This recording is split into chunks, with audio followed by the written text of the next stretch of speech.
What's going on, everybody? American Football Network here with another video today. And today we're bringing you guys our Georgia versus Tennessee preview prediction video.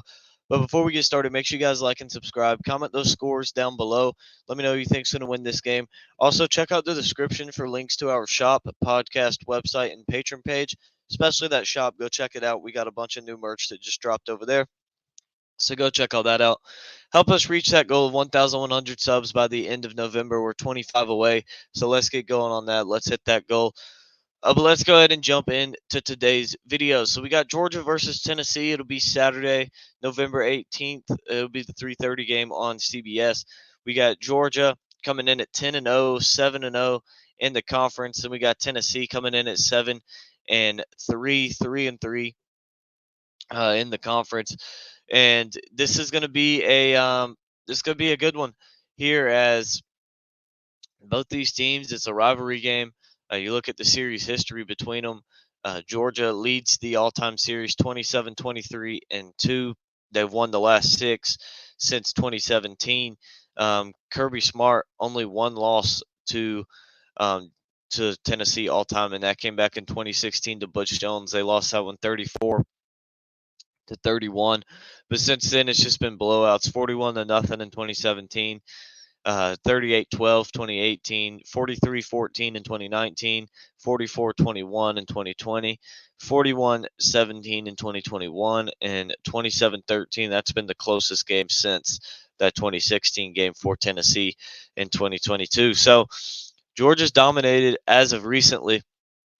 You look at who these two teams have matched up against coming in to this one. Georgia started the season off win against UT Martin 48-7, beat Ball State 45-3, beat South Carolina 24-14, beat UAB 49-21, beat Auburn on the road 27-20, beat Kentucky, who was ranked number 20 at the time, at home 51-13, beat Vanderbilt on the road 37-20, beat Florida in Jacksonville 43-20, beat number 12 Missouri at the time at home 30-21, and stomped number 9 Ole Miss at the time this past week 52-17 at home.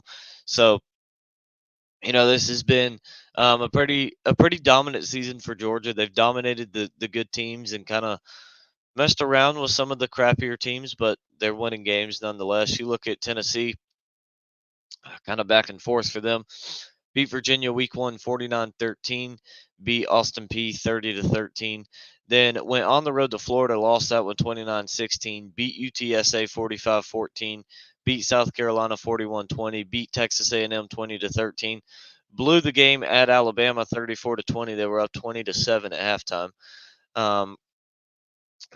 Beat Kentucky on the road 33-27, beat UConn 59-3, and got smacked this past week at Missouri 36-7. That is the least amount of points they've scored under Josh Heupel in a game.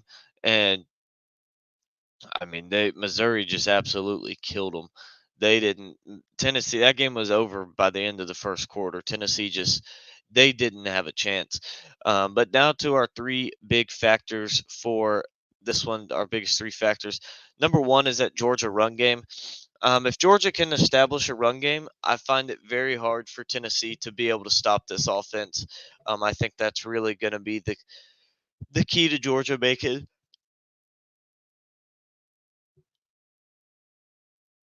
their offense unstoppable, is just establishing a run game. And I think that if they're able to do that, they're going to score 40 something points, because Tennessee's just going to have no answers. Now Tennessee does have a pretty good run defense. So it's not like Georgia's just going to be able to walk in there and just start running the ball. It's going to take a little bit of time to establish one for sure and wear these guys out. But if Georgia can establish that, then you pair that with that pass game. They got Brock Bowers back already. Then it's going to be a field day for that offense if they can get the ball going on the ground. Because, like I said, Tennessee comes in, they're only allowing 113 yards a game and 3.17 yards per carry. They're 24th in the country in run defense. So it'll be something that Georgia's is going to take a little bit of time. They're not going to come out running the football, for 8 yards a carry just straight out of the gate. But if they can if they can get that going, pair that with that passing game, especially when you add in the fact that Brock Bowers will be back for his second game. So it's also not like he's trying to work his way back in. He'll be back for his second game. Then it's going to be a lot for Tennessee to handle. Number two is the Tennessee pass game. For Tennessee to have a chance in this game, they're not just going to be able to line up, run the ball right at Georgia the entire time. They're the number 8 run offense in the country, but they're gonna have to throw the ball effectively if they want a chance in this one, and that's something they didn't do last week at Tennessee. Or excuse me, at Missouri. Missouri really limited that. They really limited that pass game. You look at Joe Milton's numbers from that one: 22 of 34, 267 yards, only averaged 7.9 yards with one touchdown and one pick, a QB rating of 71.7. You look at the receivers, they were only averaging 12.1 yards a catch, only one touchdown between them. The longest catch they had was 46 yards, but after that, it's not very many big plays through the air. 23-20. Then you start getting down to 12, 15-9, 14-9, 5. Like they were not able to get very much success going and momentum going through the passing game. So that's something Milton's going to have to be better at. He's going to need to play like he did in the first half of that Alabama game for the entire game. And if he can do that, then Tennessee can score some points and potentially make this a close game, especially with it being at home. I just have a hard time seeing that. I don't know if they're going to be able to do that. But this is definitely the worst Georgia defense over the last 3 or 4 years.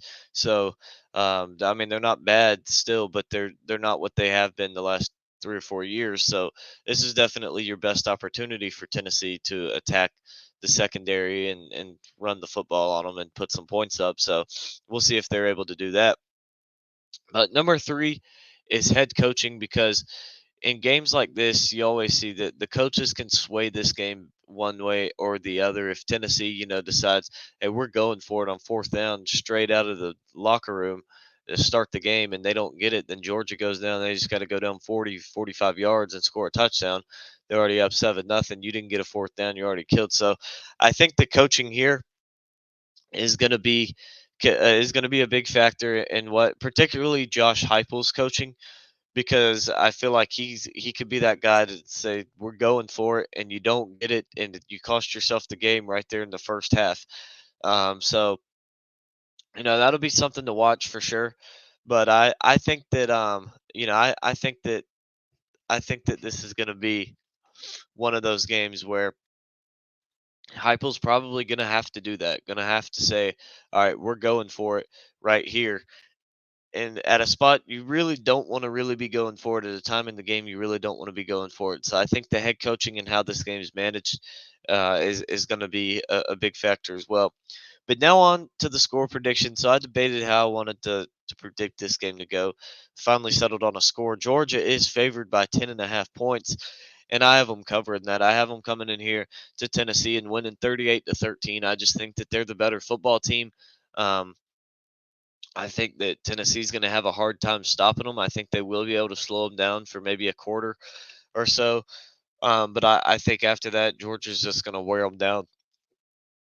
I really do. I think Georgia is eventually just going to wear them down, and then it's just going to be a field day for that offense running up and down the field, putting points on the board left and right. And I think by the end of the game, Georgia probably has the backups in. So, but yeah, so that's how I have it going. I have Georgia covering that 10.5 spread. I have them winning 38-13.